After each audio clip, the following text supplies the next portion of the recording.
নমস্কার বন্ধুরা, Tiyasha food house চ্যানেলে সকল বন্ধুদের স্বাগত জানিয়ে নতুন রেসিপি নিয়ে আজকের ভিডিওটি শুরু করব। এখন আমি ফুলকপি দিয়ে একটি রেসিপি আপনাদের সঙ্গে শেয়ার করব। এখন শীতকাল, আর শীতকালে আমরা ফুলকপি দিয়ে অনেক রকমই রেসিপি তৈরি করে থাকি। আর আজকে আমি আপনাদেরকে সেই ফুলকপি দিয়ে সম্পূর্ণ নতুন একটি রেসিপি তৈরি করে দেখাবো, যেটা গরম ভাতের সাথে দারুণ লাগবে খেতে এই শীতকালে। আজকের ভিডিওটি যদি আপনাদের ভালো লেগে থাকে, একটা লাইক অবশ্যই করবেন, কারণ আপনাদের একটা লাইক আমার কাছে অনেক দামি। আর পরবর্তী আরও নতুন নতুন রান্নার ভিডিও পাওয়ার জন্য চ্যানেলটিকে সাবস্ক্রাইব করে দেবেন।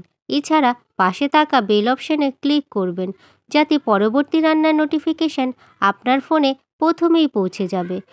আর আপনি যদি ভিডিওটি ফেসবুক থেকে দেখেন, তাহলে চ্যানেলটিকে ফলো করে দেবেন, তাহলে সব রান্নার ভিডিও আপনার ফোনে পৌঁছে যাবে।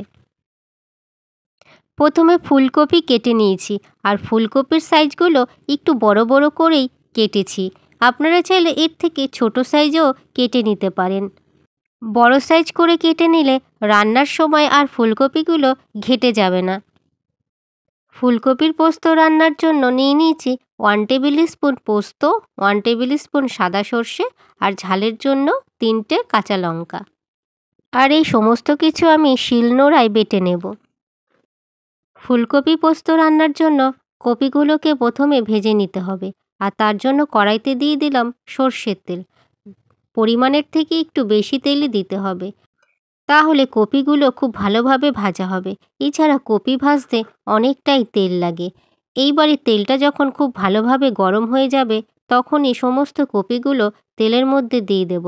আর তারপরে তেলের মধ্যে দিয়ে খুব ভালো করে একদম লাল লাল করে ভেজে নেব সমস্ত কপি।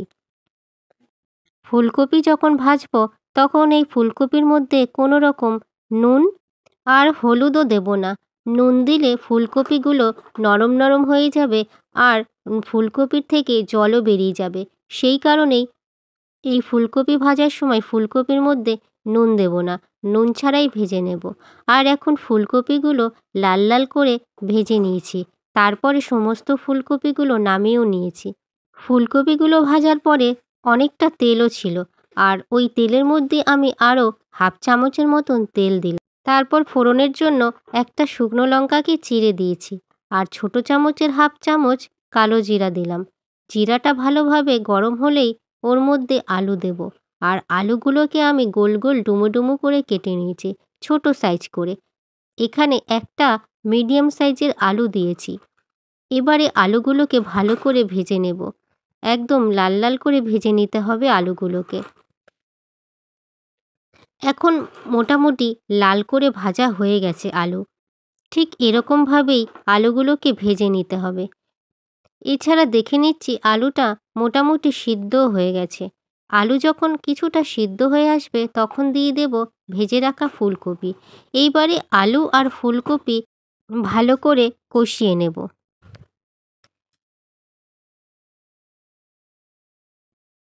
ফুলকপি কষাতে কষাতেই ওর মধ্যে দিয়ে দেব পরিমাণ মতো নুন, আর দিয়ে দেব হলুদের গুঁড়ো, তবে হলুদ একদম সামান্য পরিমাণে দেব। আর দেব হাফ চামচ চিনি। নিরামিষ তরকারিতে চিনি দিলে খেতে একটু মিষ্টি মিষ্টি লাগবে, আর ভালো লাগবে খেতে। সেই জন্য আমি এখানে সামান্য পরিমাণে চিনি দিলাম।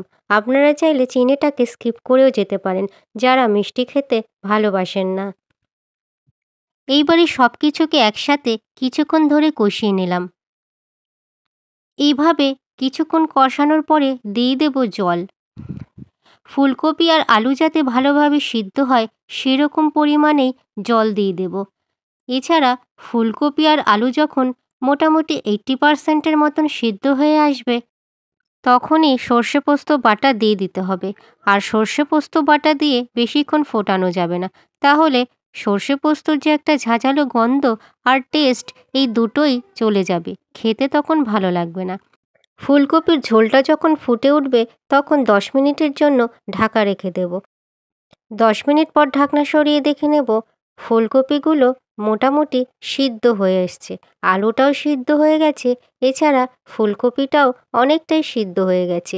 এবারে আর ঢাকা দেব না। ঝোলের পরিমাণটা যদি বেশি থাকে তাহলে গ্যাসের ফ্লেমটাকে হাইয়ে রেখে ঝোলটাকে টানিয়ে নেব, তখন আর ঢাকা দেব না। পোস্ত দিয়ে রান্নাটা হচ্ছে, তাই পোস্তর তরকারি একটু মাখো মাখো হয়, তাহলেই খেতে বেশি ভালো লাগে। আর সেই কারণেই ঝোলটাকে টানিয়ে নিতে হবে। এখন ঝোলটা অনেকটাই টেনে গেছে আর আলু ফুলকপিগুলো ভালোভাবে সিদ্ধ হয়ে গেছে। এখন আমি দিয়ে দেব সর্ষে পোস্ত বাটা। সর্ষে পোস্ত বাটা দিয়ে মাত্র 1 থেকে 2 মিনিটের মতন ফুটিয়ে নেব, তাহলেই রান্নাটা পুরোপুরি হয়ে যাবে। আর সর্ষে পোস্ত দিয়ে বেশি ফোটানো যাবে না, তাহলে রান্নার টেস্টটাই চলে যায়। গ্যাসের ফ্লেমটাকে এই সময় মিডিয়াম টু হাই রেখে ফুটিয়ে নেব। আর এবারে ফুলকপি পোস্ত পুরোপুরি রান্না হয়ে গেছে। তো বন্ধুরা, আজকের এই ফুলকপি রান্নার ভিডিওটি কেমন লাগলো সে বিষয়ে অবশ্যই কমেন্ট করে জানিয়ে দেবেন। আর রেসিপিটা বন্ধুদের সাথে শেয়ারও করে দেবেন। আর আপনারা অবশ্যই ভালো থাকবেন, সুস্থ থাকবেন। এছাড়া পুরো ভিডিওটি দেখার জন্য অসংখ্য ধন্যবাদ।